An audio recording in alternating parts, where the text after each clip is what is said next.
말씀으로 여는 하루에 들어오신 여러분을 주님의 이름으로 환영하고 축복합니다.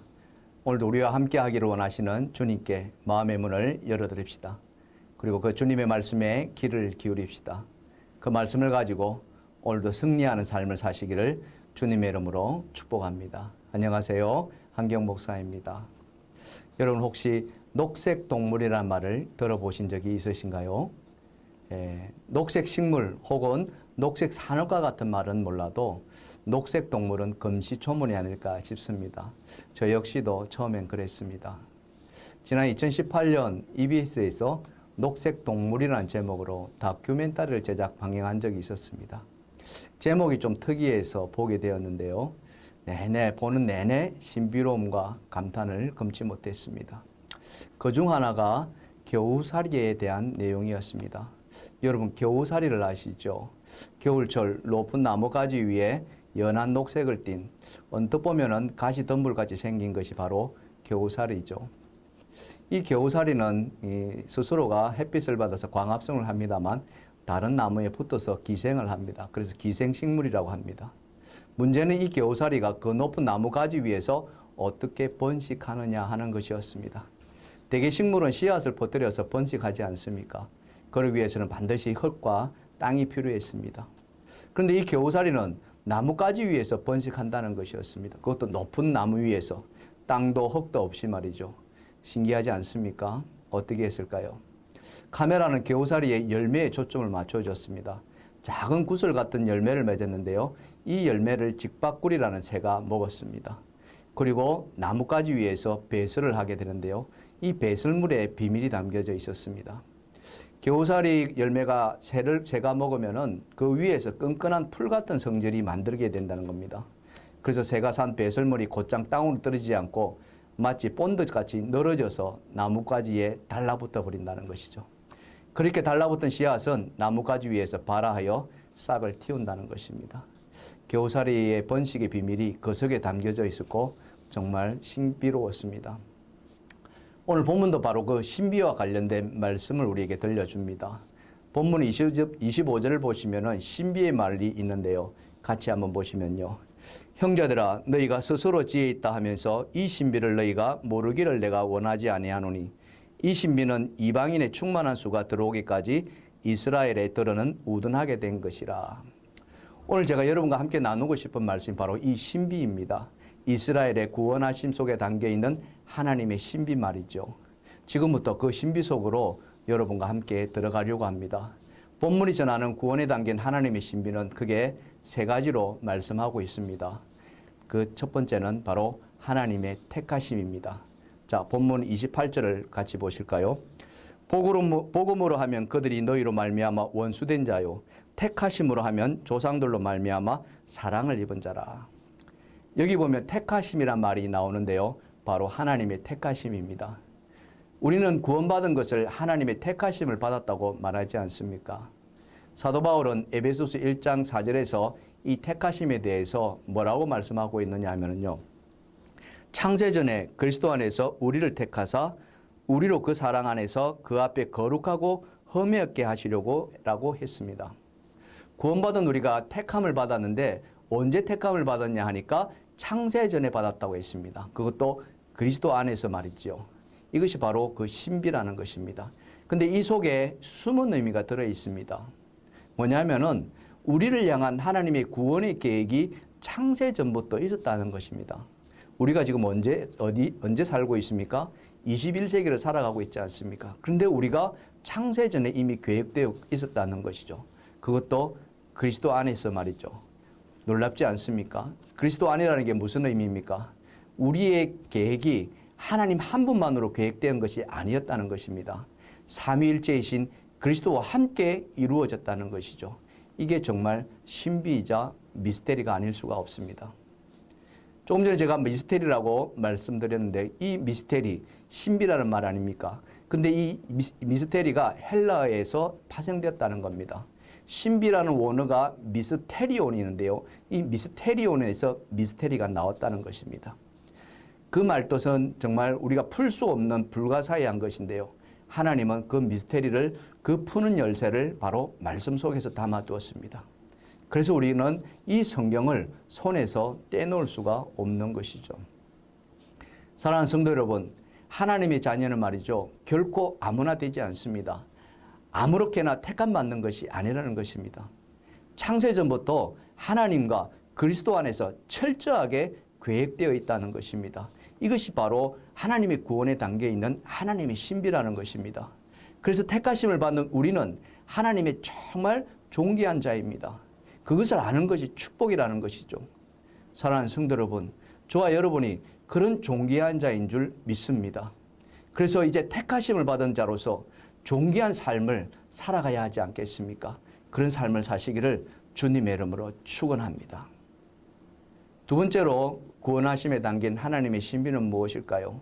그것은 바로 하나님의 부르심입니다. 본문 29절을 함께 보시겠습니다.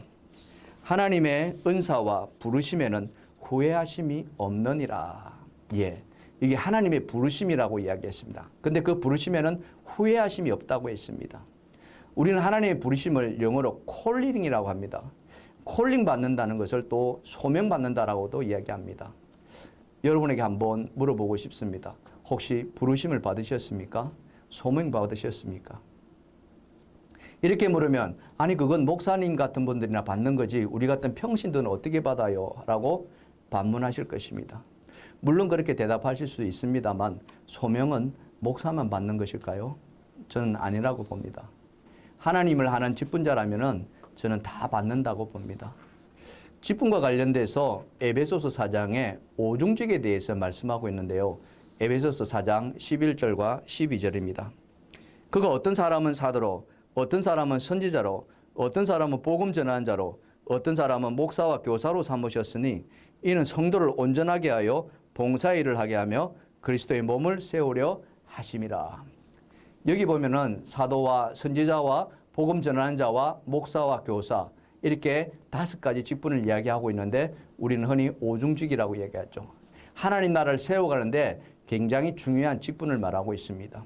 하나님께서 주신 직분이기에 저는 당연히 부르심이 있다고 생각합니다.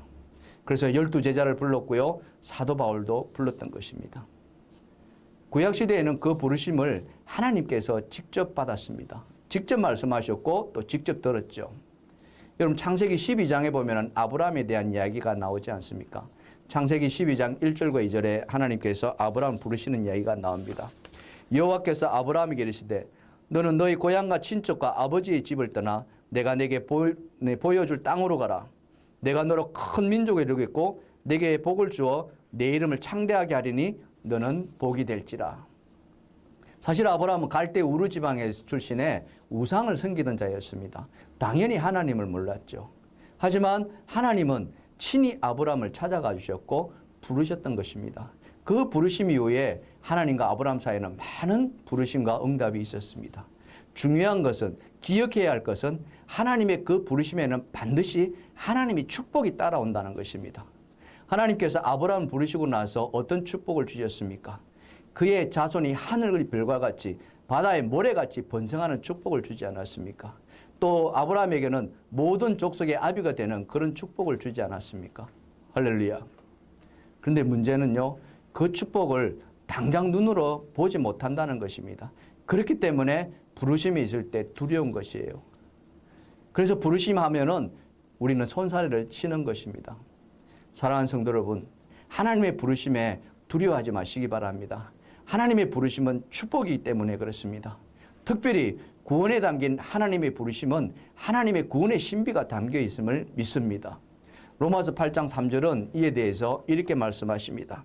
또 미리 정하신 그들을 또한 부르시고 부르신 그들을 또한 어렵다 하시고 어렵다 하신 그들을 또한 영화롭게 하셨느니라. 할렐루야. 사랑하는 성도 여러분, 하나님의 부르심은 특별한 은총의 부르심임을 믿으시기 바랍니다. 그 부르심을 거부하지 마시고 믿음으로 나아가시길 바랍니다. 순종하며 갈 때 그 믿음을 보시고 하나님 우리를 어렵게 여기실 줄 믿습니다. 이제부터 하나님의 일에 부르심을 받는다면 여러분 믿음으로 받으시기를 주님을 축복합니다. 그리하여 하나님의 축복이 여러분의 삶에 충만하기를 주님의 이름으로 축원드립니다. 마지막으로 하나님의 신비는 구원하심의 신비는 무엇일까요? 그것은 바로 하나님의 구원하심이라는 것입니다. 자, 본문 25절과 26절 상반절인데요. 형제들아 너희가 스스로 지혜 있다 하면서 이 신비를 너희가 모르기를 내가 원하지 아니하노니 이 신비는 이방인의 충만한 수가 들어오기까지 이스라엘에 들어는 우둔하게 된 것이라. 그리하여 온 이스라엘이 구원을 받으리라. 여기 온 이스라엘이 구원을 받는다고 했습니다. 이 말은 거꾸로 보면은 온 이스라엘이 구원을 받지 못했다는 거 아니겠습니까? 구원에서 빠져 있었다는 것입니다. 왜 그랬을까요? 왜 선민이었던 유대인들이 구원에서 빠져 있었을까요? 그리고 그들이 언제 다시 구원의 은총 속으로 들어오게 될까요? 로마 교회는요, 유대인과 헬라인, 즉 이방인 교인이 섞여 있었습니다. 그런데 아이러니하게도요, 유대인보다 이방인 교인의 수가 훨씬 더 많았습니다. 왜냐하면은 유대인은 율법에 매여 있었기 때문에 그렇습니다. 율법 때문에 율법을 뛰어넘는 복음을 받아들이기가 쉽지 않았다는 것이죠. 예수님도 유대인이었지 않습니까? 근데 율법이란 잣대로 정죄당했고요. 십자가에 못 박히지 않았습니까? 이 율법이 복음을 받아들이는데 걸림돌이었다는 것입니다. 소위 아는 게 병이었다는 것이죠. 율법을 너무 잘 알기 때문에 복음에 눈이 가려져 있었다는 것입니다. 스스로 지혜 있다 하였으나 진리의 눈이 가려져 있었던 것이죠. 그래서 그들은 하나님의 신비를 깨닫지 못했습니다. 복음에서 멀리 떨어져 있었습니다. 당연히 구원의 신비에서 제외되어 있었던 것이죠. 하지만 하나님의 구원의 비밀은 거기서 끝나지 않았습니다. 복음을 외면했던 유대인까지도, 율법으로 뭉쳐져 있던 유대인까지도 하나님은 구원하기 원하셨고요. 때를 기다렸습니다. 그때는 선택받은 이방인의 수가 충만하게 찼을 때 복음의 문이 열리게 된다고 말씀하셨습니다. 구원의 문은 차별이 없습니다. 구원의 문은 모든 이에게 열려 있습니다. 이방인은 물론이고 복음을 박해했던 유대인에게조차 하나님은 열어놓으셨습니다. 이것이 바로 하나님의 구원에 담겨 있는 비밀이며 구원의 신비인 것입니다. 사랑하는 성도 여러분, 우리나라를 한번 생각해 보십시오. 유대 땅에서 보면은 우리나라는 저 동방 끝자락에 있는 나라 아니었습니까? 이 끝자락에 있는 땅에 하나님의 복음이 들어오리라고 누가 상상이나 했겠습니까? 하지만 하나님의 구원의 계획과 신비는 이 조용한 아침의 나라 동방의 끝, 이 조선 땅에 하나님께서 선교사를 보내셔서 복음을 전하게 하셨습니다. 피를 흘려가며 복음의 씨앗을 뿌렸습니다. 그 씨가 30배, 60배, 100배, 아니 그 이상의 열매를 맺게 되었습니다. 선교사를 파송받던 나라에서 이제는 선교사를 파송하는 나라로 변하지 않았습니까? 이것이 하나님의 축복이요 비밀이 아니고 무엇이겠습니까? 그런 하나님의 구원의 신비를 열어가는데 우리 전주 안디옥 교회가 쓰임받고 있다는 것이 얼마나 큰 축복인지 모릅니다. 사랑하는 성도 여러분, 하나님의 구원의 신비는요 우리가 다 헤아릴 수가 없습니다. 하지만 오늘 바울이 로마서를 통해서 보여준 하나님의 신비는요 그저 놀랍기 그지없습니다. 우리를 구원하시고자 하는 하나님의 그 비밀은 창세전부터 시작되었다는 거 아니겠습니까? 창세전에 이미 다 계획하셨다는 것이죠. 그리스도 안에서 삼위일체이신 그리스도 안에서 하나님과 함께 우리를 택하셨고요. 때가 되어서 우리를 불러주셨습니다. 그리고 그리스도의 복음을 듣게 하시고 믿게 하시고 구원의 길을 열어주셨던 것입니다. 이 모든 것이 하나님의 축복이자 선물인 줄 믿습니다. 이런 하나님의 놀라운 축복을 이제 우리가 가슴에 안고 살아가고 있습니다. 그러니 우리는 이 땅에서 살아갈 가치가 있지 않겠습니까? 살만하지 않겠습니까? 지금 코로나로 얼마나 많이 힘듭니까? 지쳐 있습니다. 어렵습니다. 하지만 이 힘듦 속에서도 하나님 여전히 우리를 사랑해 주시는 줄 믿습니다.